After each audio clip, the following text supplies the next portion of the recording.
The following program is rated TVMA. This program may contain strong opinions, explicit language, and possible adult themes.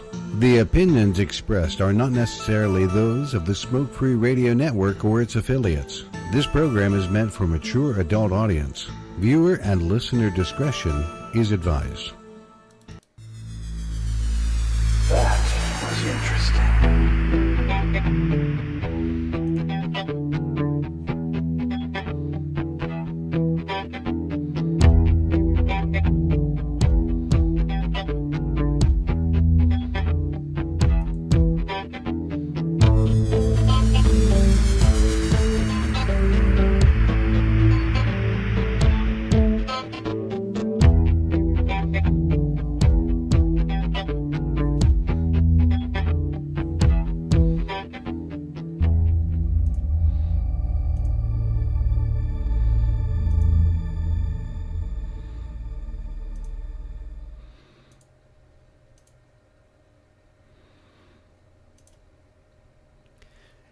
Hey folks, Mike Peterson here with Vaping and the Mic. We're back for another week of trying to figure out everything that's going on. Well, we're not going to really try to figure it out. We're just going to sit and talk about it. Tonight's guest, when I get on the phone line to call out, I'm going to be talking with a gentleman that used to belong to the Pennsylvania Vape Association. He moved and now is down in Tennessee, believe it or not, in the Chattanooga area. And we're going to be talking with him. His name is John Dietz, and I'm looking forward to getting him live because we're going to talk about some of the heavier hitting stuff that's really going on.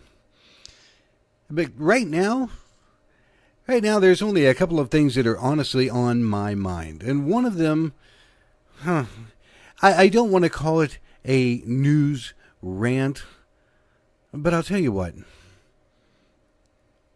New York Vapor State Association fighting for not only the T21 in some areas, but their biggest thing that they're going after right now is a total flavor ban of all tobacco flavors, and they're going after cigarette companies and things like that.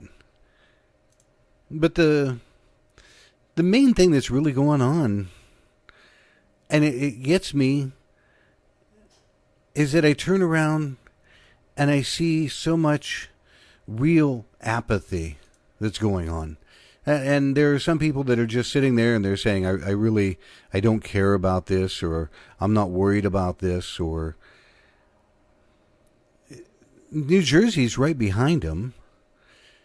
And it's causing really some very serious kinds of things. Because here's the thing. If New York State manages to pass this garbage and bans vapor product flavors, the only thing that stores are going to be allowed to sell are going to be tobacco flavors.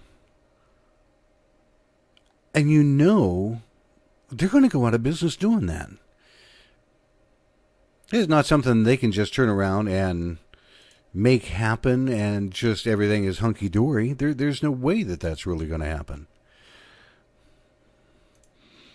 So as we're going along, it is the one thing.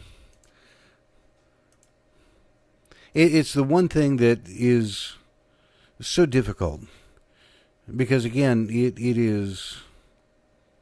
it's going to affect everybody. That's the plain and simple version of it.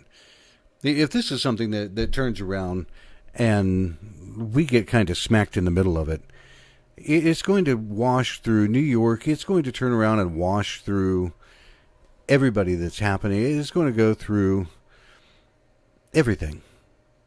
And every state is going to pick it up. And everybody that goes right behind it is going to be even more so. The states are going to pick it up and they're going to be going, oh, well, New York passed it, so it must be really okay, right?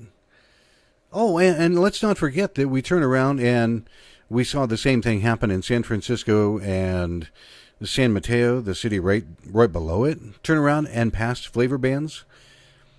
Those shops out there, they're going to die.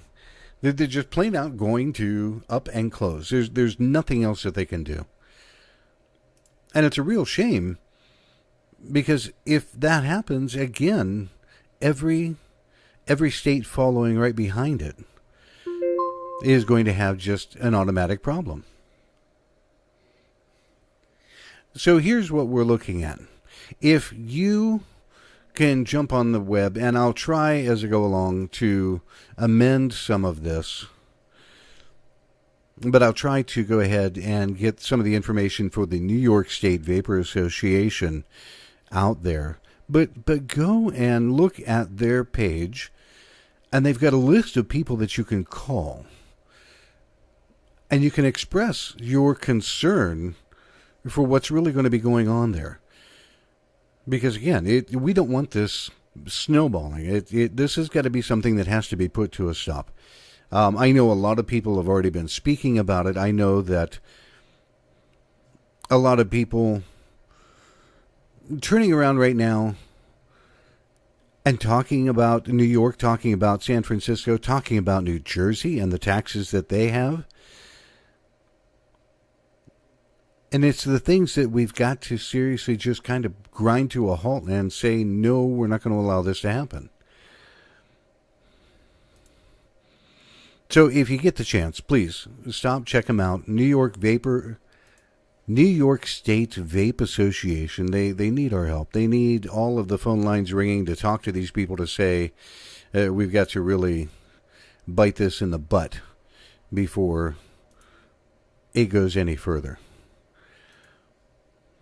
The second thing that I kind of took a look at as it's been going along. Now, earlier in the week, I had the fortunate chance to be online with both Demetrius and Bill Tarling for the Smoke Free Radio show. And I thoroughly enjoyed that. And we ranted about quite a bit of stuff as it was happening. And you'll bear with me, I'm kind of just going through and checking up and trying to make sure that everything is still working. I'm still ironing out some of the bugs in everything that I've got going on.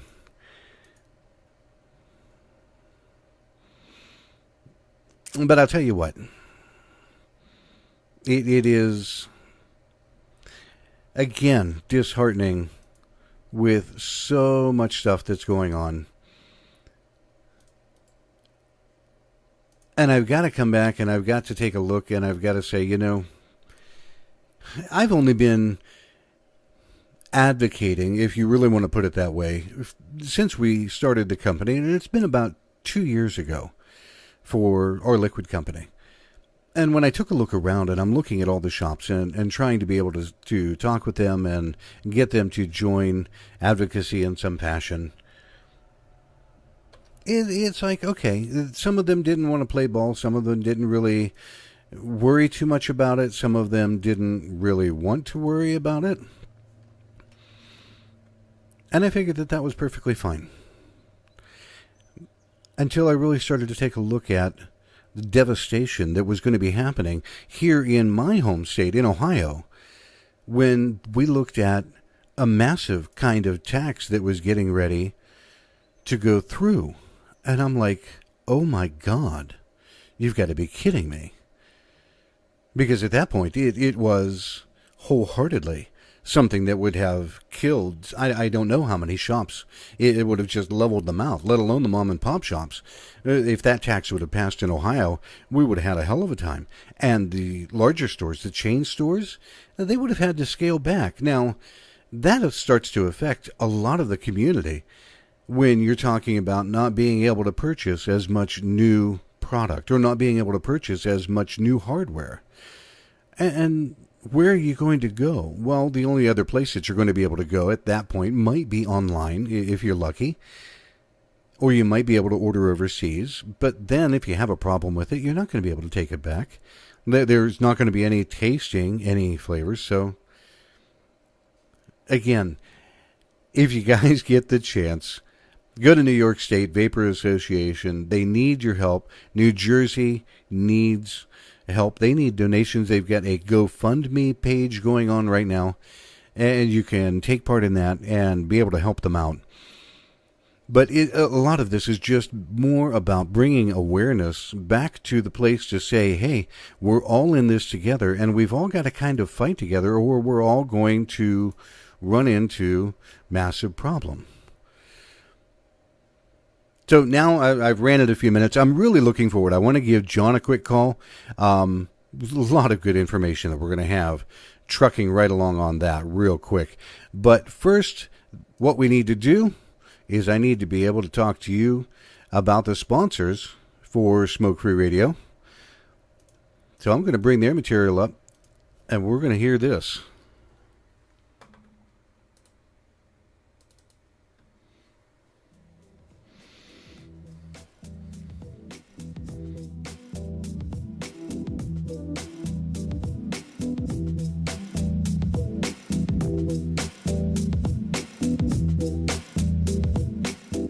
Hey now, this is Dimitri with Smoke Free Radio reminding you to please show some love to our wonderful sponsors. Without them, there would be no Smoke Free Radio, and they are as follows.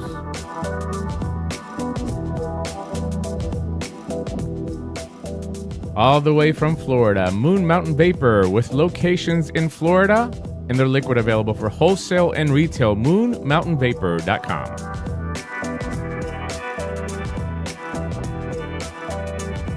Some of the best custards and tobaccos on the market from the Brickwills Vaping Company.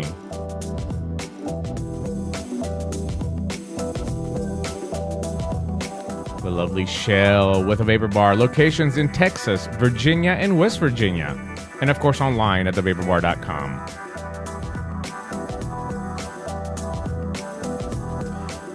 And who says you can't have award-winning e-liquid without cartoon characters? That's exactly what you're going to get at theplumeroom.com.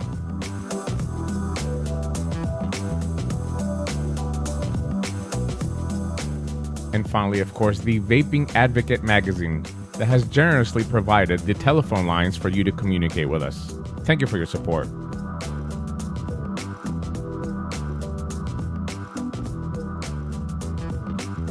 And finally, for you, the listener, don't forget to check out the coupons and codes page on Smoke Free Radio. Pick up some e-liquid and save some money.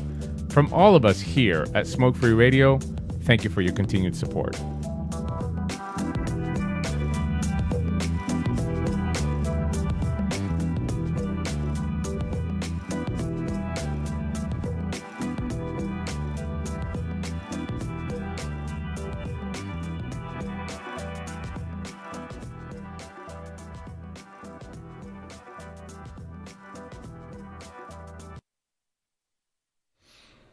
All right, now if you can bear with me just for one more minute, I'm going to try to get Mr. Dietz on the phone.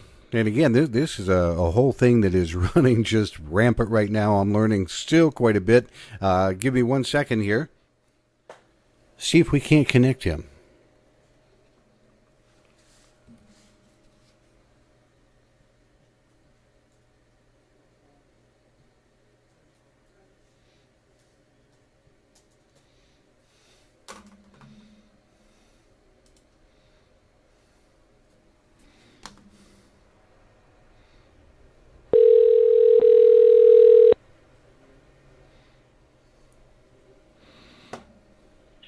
Hello, this is John. John, Mike Peterson calling. How are you doing, sir? I'm good. How are you today? I'm doing awesome. Listen, I appreciate you taking time to kind of step in and chat with me this evening. Ladies and gentlemen, this is John Dietz, who used to be with the Pennsylvania Vapor Association, has now moved down into the Tennessee area. He is one of the biggest consumer advocates I have really ever met. It's just top-notch all the way around, and currently working for the Chattanooga Vapor Company in Tennessee. John, how are things going down in Tennessee right now? It's hot. It's hot and muggy. Can't wait for you to find out here in the next day or two. Yeah, coming up this weekend, we're going to be down at the Vapors Carnival in the Chattanooga, Tennessee area. The Chattanooga, if I'm not mistaken, the Chattanooga Convention Center, correct? And that's it, yeah. That's the convention center here in Chattanooga. we're definitely looking forward to being at that one, because I know that's going to be a big turnout, and I'm looking forward because I know that they have some fantastic people coming in to be able to open up and talk about advocacy and things that are really going on, which I think still a lot of people need to hear about. It's a good one. It's definitely one of the better shows, and if anybody hasn't been to it, they definitely need to come. Tell me something, if you would. In your time when you were working up in the PA Vapor Association, what was one of the biggest, I want to say, excuses that you might have heard from either shops people or anything about joining the Vape Association? Hesitant to join because they didn't know where their money was going, or hesitant to join and say that they couldn't afford it.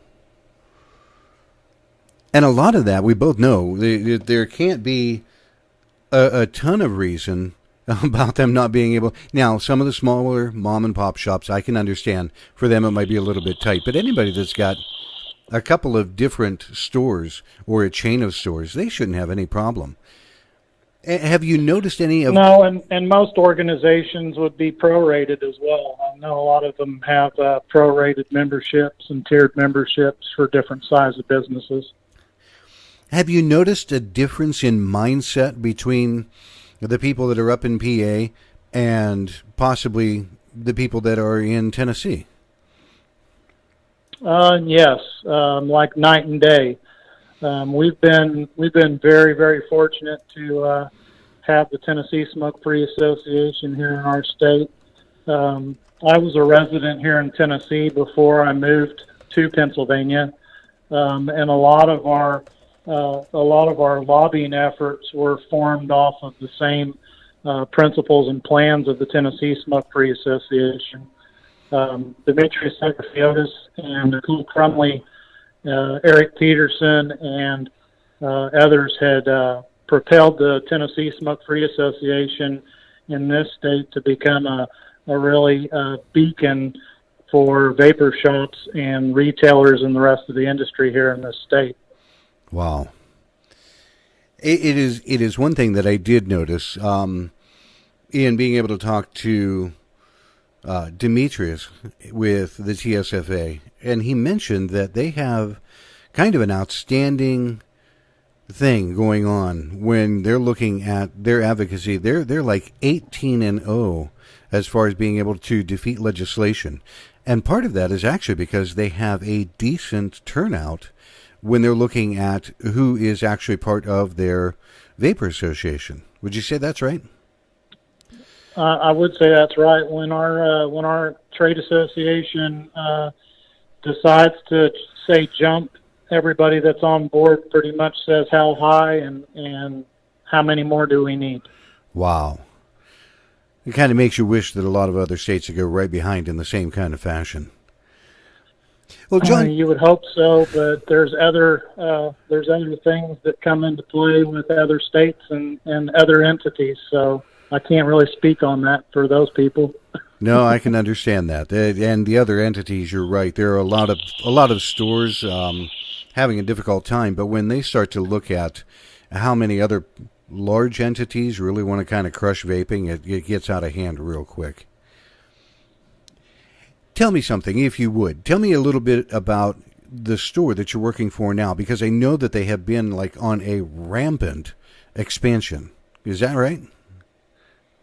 We have. We've been on a steady growth. We've been open. We've had our doors open for almost 5 years now. We're coming up on the 5th year in 2019.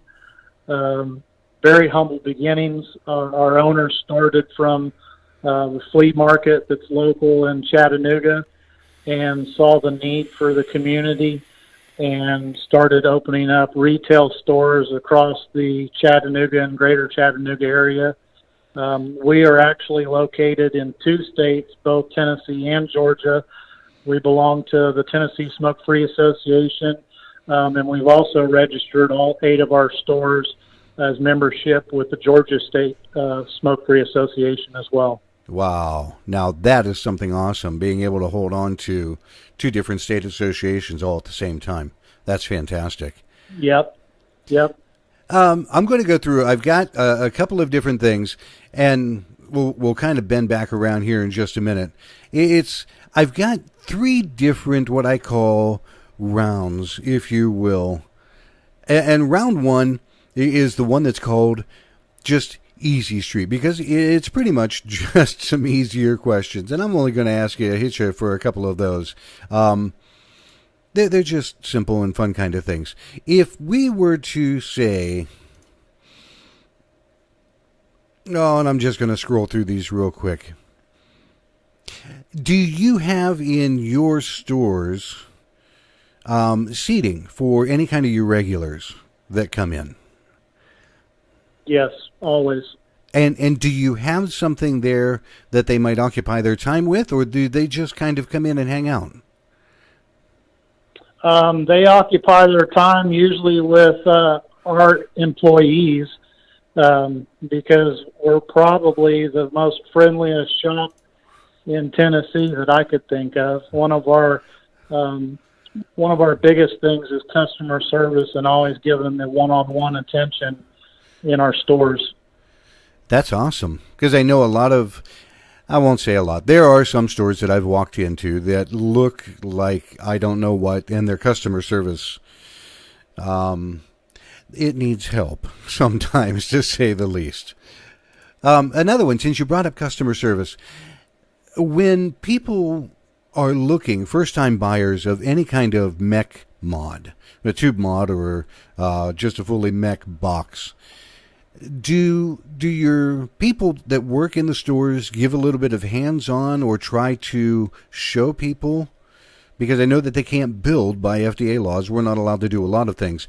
But do they try to show them safety for not only the mod, but for battery safety, things like that? Yes, it's a policy in our company that we explain all of our devices and everything that we sell from top to bottom.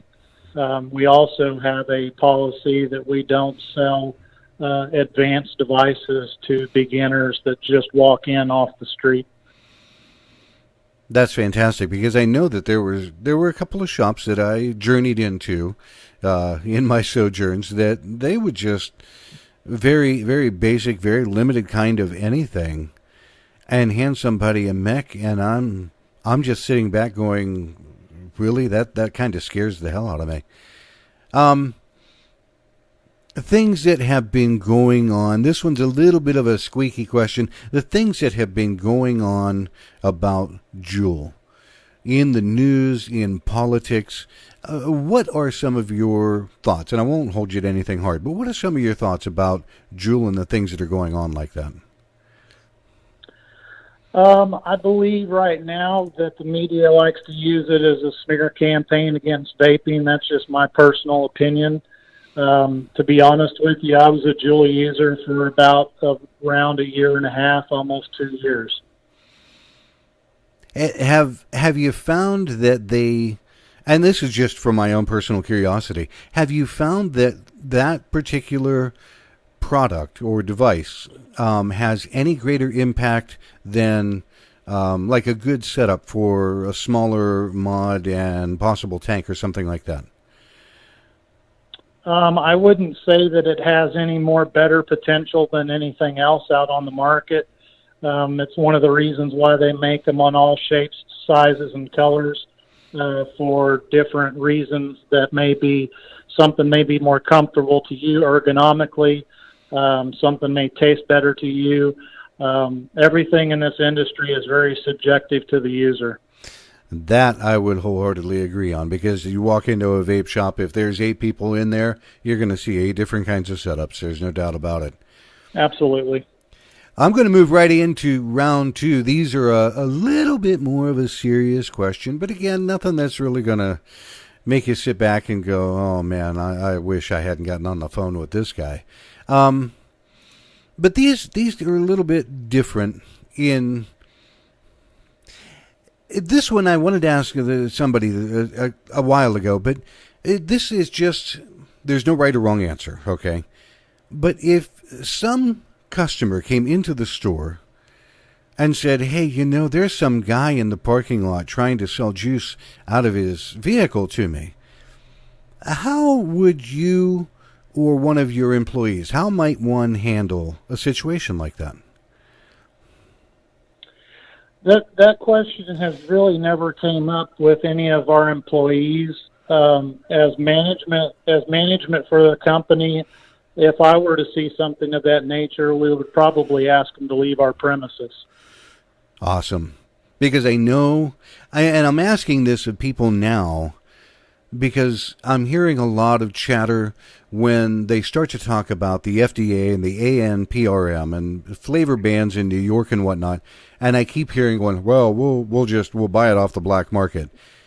And I try to get people to understand, maybe first-time vapors, or they haven't been in the vaping area for very long, that people that make homemade juice may or may not have done so in a clean or proper environment, and you really don't know what you're buying, So I'm curious, and it makes me ask. Yeah, so, there's definitely an issue with that. That I would agree. A lot of homebrew juice, you just don't know. And I mean, people that have been around the industry have heard horror stories for I don't know how long about they do it. It's commonly called bathtub juice. But you hear horror stories about unclean environments, unsanitary things, pets running around, all kinds of things. It's just, folks, anybody that's listening or picks this up later in the broadcast or replays it, if you're going to buy e-liquid, please do so from your local vape shop. Not only does it help them out, but at that point that you're at least getting a quality product that has been made in a good, clean environment, and the shop is not going to sell you something that they are thinking might be not so hot. Okay, this is a big one, and especially since you were in a heavy kind of role in Pennsylvania. National groups like CASA, the VTA, the AVA, all of them, what are your thoughts about if we had the capability to have one unified group on a national level? Do you think that would help, or would that hinder the vaping industry? I think it would help the vaping industry. I know a lot of people collectively have tried to get that way. We're closer than we were 3 and 4 years ago to getting there. And I see more unification nowadays more than ever. There was a lot of bickering and fighting and just all-out character assassination within the industry a few years back. That's kind of calmed down now that, the FDA deeming regulations are upon us, and people have dug their feet in and rolled their sleeves up to cast aside egos and be able to work next to one another. So I commend all groups that have been trying to do that. I think it's the best interest of our industry to be able to work together. In that, I wholeheartedly agree, because it is going to take a unified kind of front to really be able to turn around and make some hardcore difference in fighting legislation on more of a government level. It's all going. If we could have one unified group, I would love to be able to see that. One more question on this kind of a level. If somebody walked in to your shop, or if you even heard somebody saying, hey, I'm thinking about checking out vaping, what might you tell them in an initial kind of thing to maybe help them to understand vaping is safe? Or what would you tell a person that is thinking about changing their mind? Well, usually when they're looking about the safety aspects of things, because the FDA has basically prohibited shops from making a harm reduction claim, we allow our Smoke-Free Association to give that information and be able to make those claims, since they're not a retail shop. They're a representative of the industry, but there actually is a little bit more leniency and gray area for them to be able to speak on reduced harm. So a lot of times when customers come in, there's some pamphlets and some pages from the Tennessee Smoke-Free Association that talks about the Royal College of Physicians and the Nicotine Without Smoke report.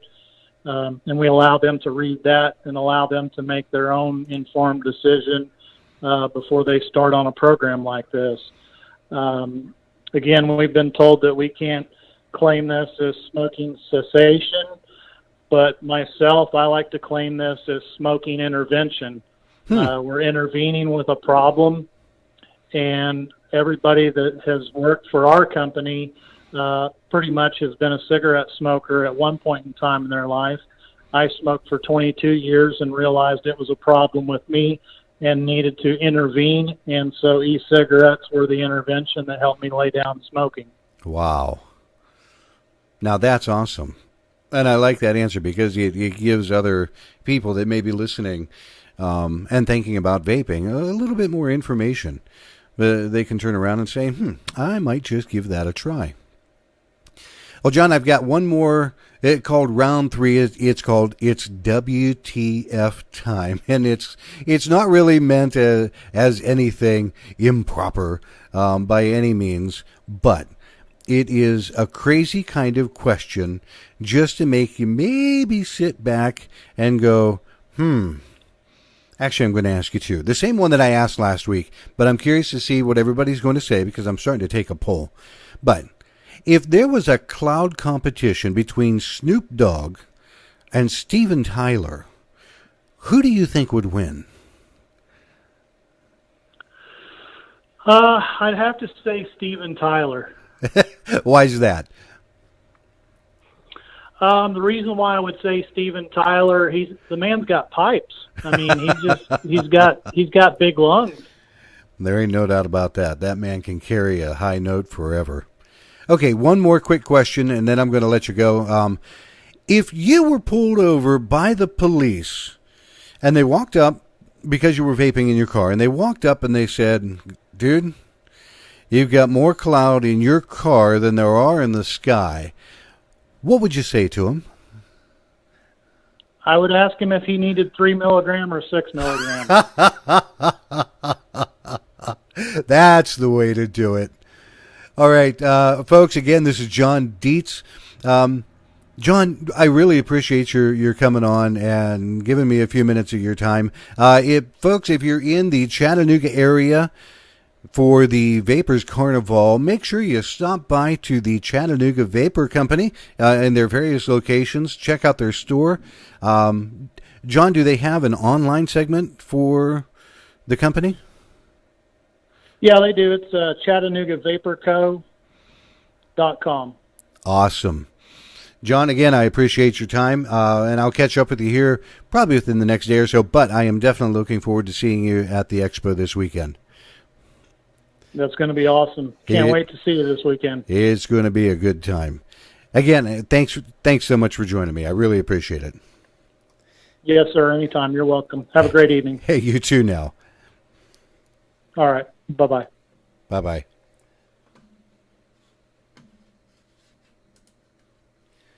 Folks, that was John Dietz down in Tennessee. Seriously looking forward to catching up with him for the weekend.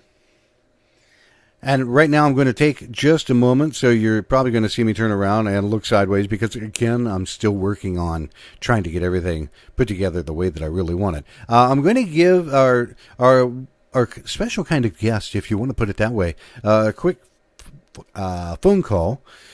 So if you would just hang on for a moment. I'll be right back.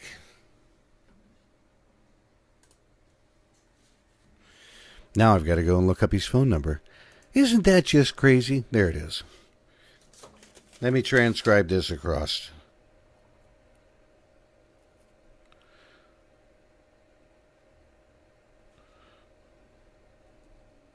Next week, I might actually have my stuff together a little bit better here.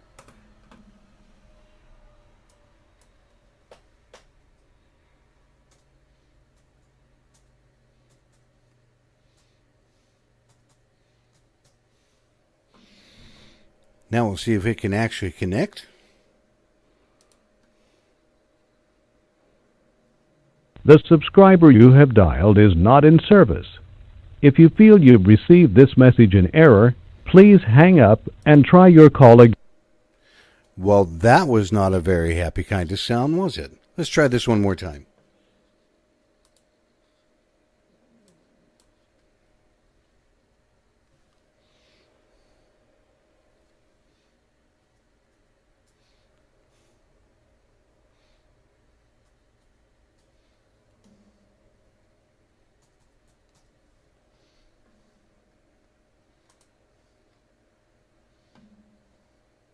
The subscriber you have dialed is not in service. If you Well, I tell you what. It'd be a good time for me to mention all of our lines this evening, and this is one that I know. The listener call-in line is 215-383-5752. We're going to see if our next guest can give us a quick call.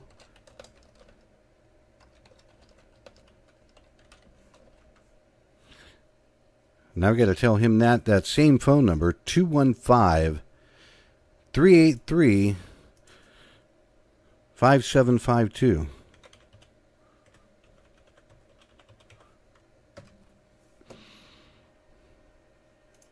Should be able to get him hoisted in here.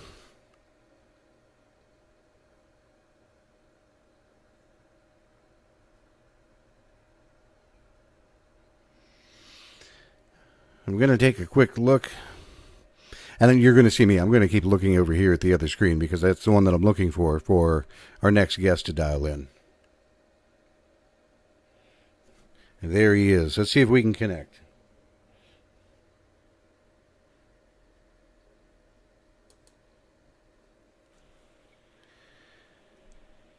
This is Mike. Can you hear me on your phone?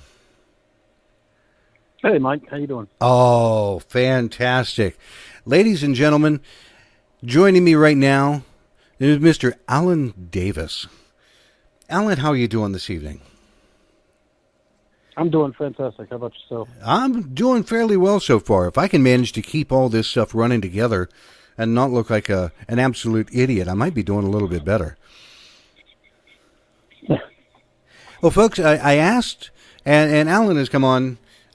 He's going to help me talk to everyone about something that is near and dear to our heart. And we're not going to take a lot of time to try to poke it out, but I'm trying to get people to understand what is happening behind all of these taxes. You keep seeing that people, the states want to raise taxes, or they want to do this with their taxes, or you keep seeing people in the vapor industry literally bitching and complaining about taxes. But there's a massive thing that many people don't know about of what drives the increase for those taxes. Now, it's called the Master Settlement Agreement. And now, Alan, correct me if I'm wrong, but this thing was set up between the various states and large tobacco companies a number of years ago that said, we're going to pay you X amount of dollars. And if I'm not wrong, it was based on how many actual cigarettes or packs of cigarettes are sold. Is that correct? Well, that's part of it. There's a base amount that gradually increases every year. So, for example, this year it's going to be over $9 billion. Wow. That's the base amount, and then they get an additional. They get a percentage of the market shares. So that's a direct lead off of total number of packs of cigarettes sold. Now, two of the biggest states, and ironically, where we're seeing some of the biggest things that are hard hit, two of the biggest states that get hit with MSA are both California and New York. Correct? That is correct. And if you look at New York, for example, look at the years of 2016 and 2017, the total number of payments from the master settlement agreement that New York will get is about $100 million less between 2016 and 2017. So between those 2 years, New York has lost $100 million towards their budget. Now, in order for people to understand a little bit more about that, and that's just, that kind of number is absolutely blows my mind sometimes, that they banked on the fact that people were going to continue to sustain smoking levels. Now, I did read somewhere that they said they expected like a 6% annual decline in smoking due to cessation efforts and things like that. But they have noticed like 24 to 35% decline in the last 4 years. That's exactly right. See, what the states, I shouldn't say these states because it hasn't been all of them. Basically, the master settlement agreement is more than just money. If I can, I'll kind of break it down a little bit what exactly the settlement agreement contails. But basically, back in 1998, the attorney generals of 46 states and 5 U.S. territories and the District of Columbia entered into a agreement with the 5 largest tobacco companies. And so what the agreement is, first off, it provides provisions on marketing. Okay, so for example, it forbids cigarette manufacturers from directly or indirectly targeting youth. They have specific prohibitions or restrictions on advertising, marketing, and promotional programs, bans and restrict cartoons, transit advertising, and most forms of outdoor advertising, including billboards, product placement in media, branded merchandise, free product samples, and so forth. Wow. So these states entered into this agreement back in 1998, and they realized, hey, wait a minute.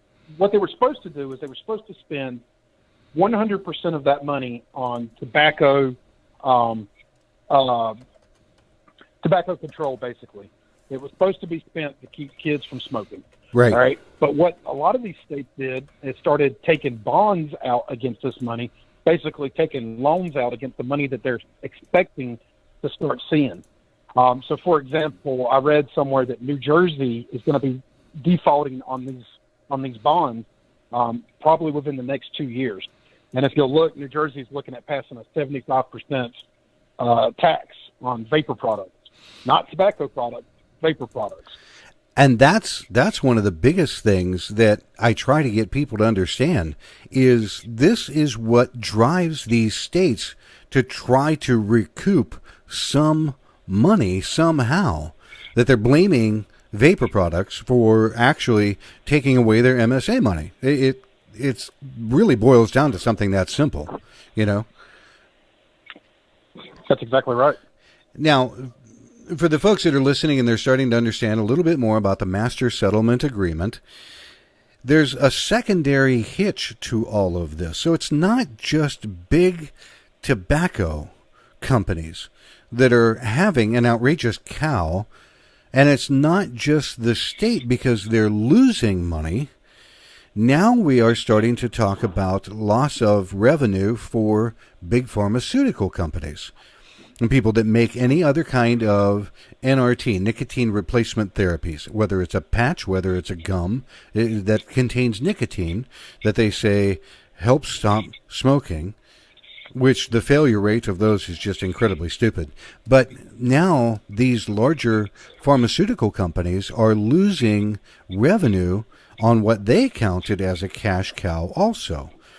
So now they are starting to use their might, weight, however you'd want to put it, and trying to work with the tobacco company to bring these taxes about so that people go back to smoking and go back to using patches and gum and stuff like this. Would you say that's about right? Yeah, it is. Tobacco-free kids, for example, they put out a study, and I don't really put a lot of stock into what they have to say, but this probably is true. This year, there will be somewhere around $11 billion that will be spent on medical things due to smoking cigarettes.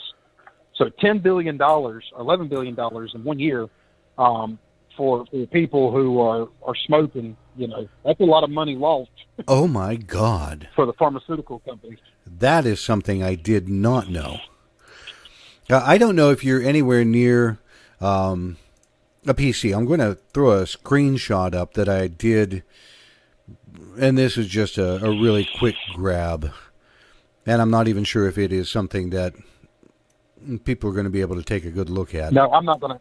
No, that's quite okay. Yeah, you'll have to describe it to me. I won't. I took a screenshot of the MSA for the years 2014 through 2017, and then it takes the total payments over all the way on the right-hand side. And what I wanted people to take a look at, because this in particular screenshot has New York in it. And New York in 2014 had $828 million.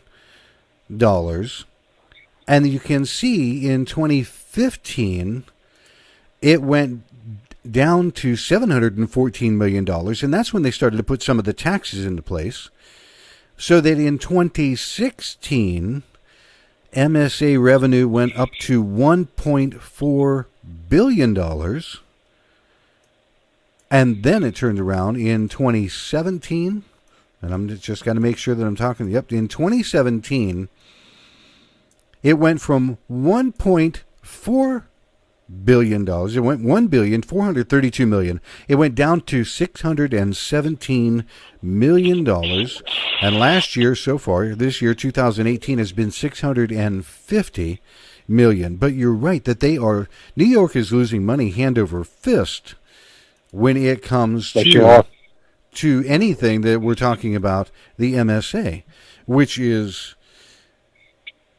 like you said, they sold tobacco bonds to make sure that they could grab that money right now, put it in their pocket, put it in the coffer, and do whatever they wanted with it, thinking, yes, we're going to get the money later on, we'll just collect the money and then we'll pay the tobacco bond. And which states did you say they're looking at failing or defaulting on bonds? New Jersey. And ironically, as you said, these are the ones that are trying to pass a 75% tax on vapor products to try to make up for it.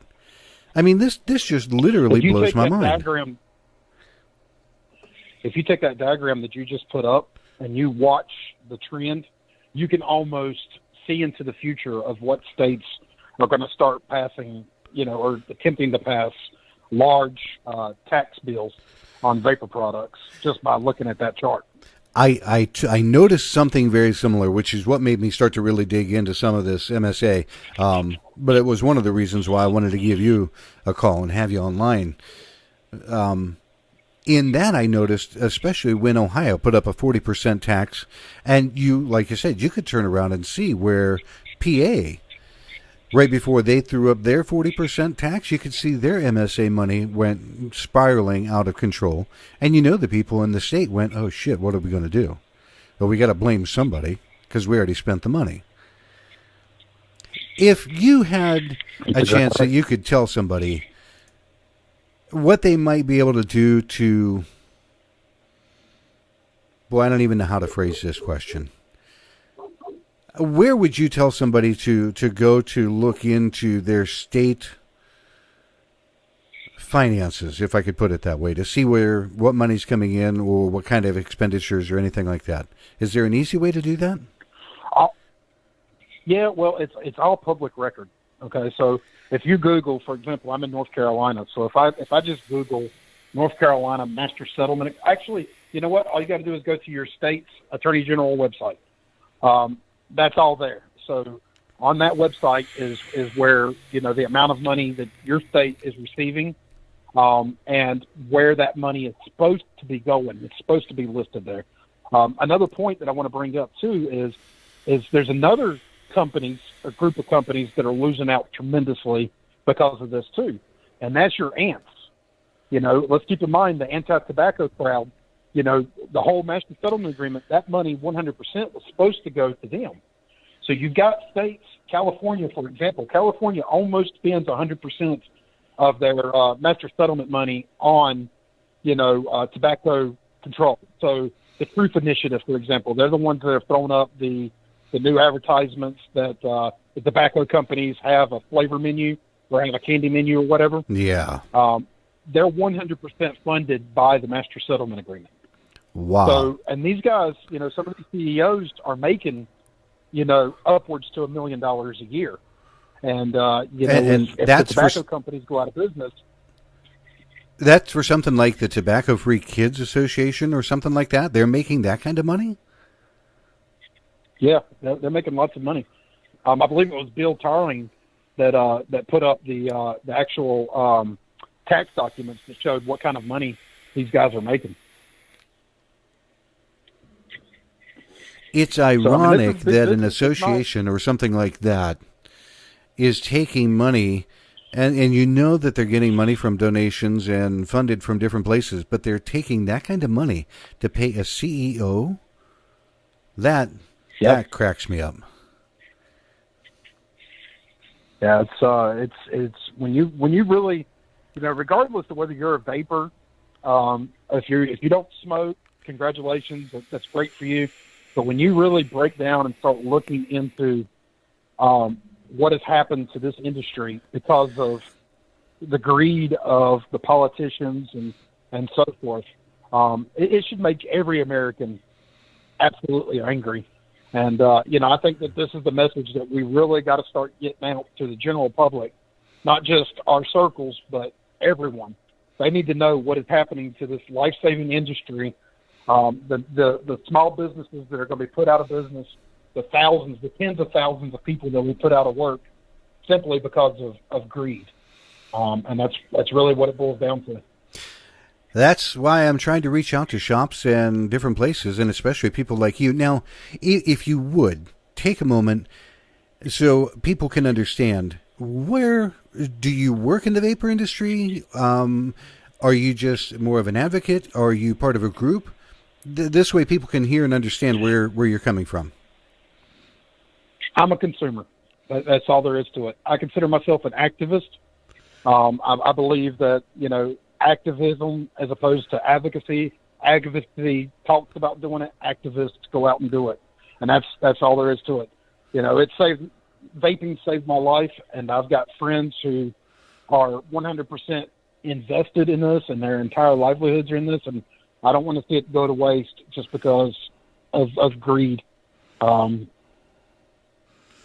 that's one of the biggest things for people to really understand, is that it's not just somebody like me. I own, co-own a e-liquid manufacturing company. It's not just the liquid manufacturers. It's not just the hardware people. It's not just the shops. There are a lot of people just like you, a consumer that understands what is really happening in the vapor industry and what can happen, that it might all get flushed down the toilet if we don't start to, again, spread the word, get out there, talk to people, and educate them in some kind of a format. That's exactly right. I'm a member of a group called the Vaping Legion, and the Vaping Legion is comprised of all, mostly consumers. The head of the Legion, Tristan Thompson, makes no money from this industry whatsoever. We are all consumers who devote every single bit of our free time to attempting to educate the public. That is awesome. Now, if somebody wanted to go and kind of check out the Vaping Legion, if they can find it on Facebook, correct? That there is a Facebook group. Just go to vaping, just type in Vaping Legion to the Facebook bar. There's going to be some questions that we ask, before you're granted entry. Just answer those questions and, put that you heard about it on the show tonight. That is fantastic, and I'm really glad that you brought that up. I try not to mention certain things so that I seem, or that I can at least remain somewhat impartial while I'm talking to people. But I'm glad you brought up the Vaping Legion because, folks, I'll tell you what, there's some people in there that are extremely, extremely serious about helping the vaping industry and going after it. One of the most notable things everybody should know, everybody in the vaping industry should know about the labels that were really poorly designed and they used as child-friendly or child-enticing kind of labels. When some of these things came up, there were people in the vaping legion that really went after these companies, and they rallied other people to start dropping messages and saying, hey, this is not what we're doing. This is not right.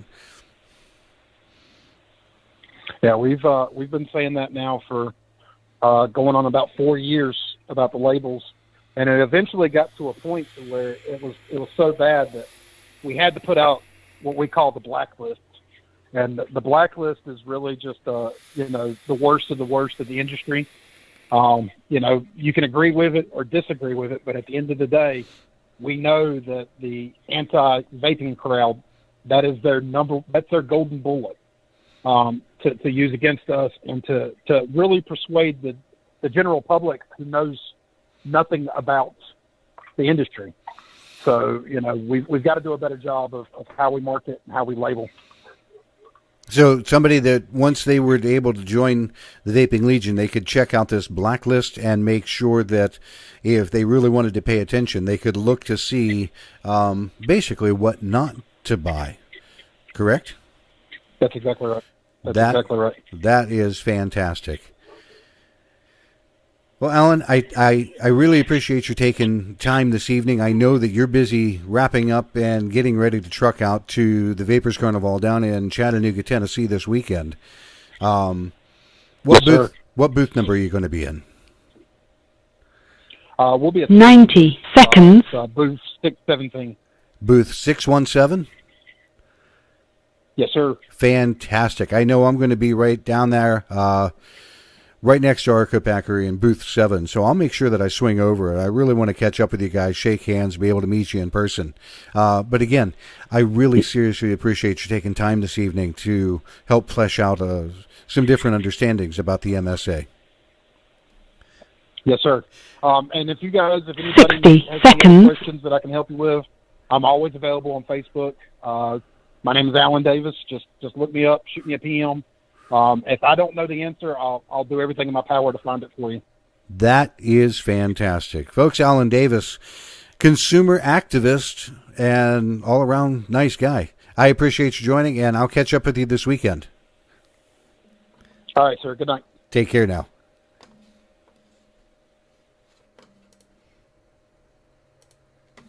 Folks, Alan Davis, a lot of very seriously good information about the Master Settlement Agreement and why taxes are actually driven up. Where is that coming from? Why is it so important for people to really understand? 10 seconds. Well, we got that nice pretty voice running in the background telling me I've only got a few seconds left. So what I'm going to do is go ahead and close out for the evening. I really appreciate you all taking time for the last hour to join us with our guest, John Dietz, who is down in Chattanooga, the Chattanooga Vapor Company, and Alan Davis, consumer activist and also part of the Vaping Legion. Until next week, I'll look forward to seeing everybody as things go along. Next week, again, next Thursday, after I get back from the Vapors Carnival, next Thursday, 7 p.m. Eastern Time here on Vaping and the Mic. Until then, I hope everybody has an absolutely great weekend.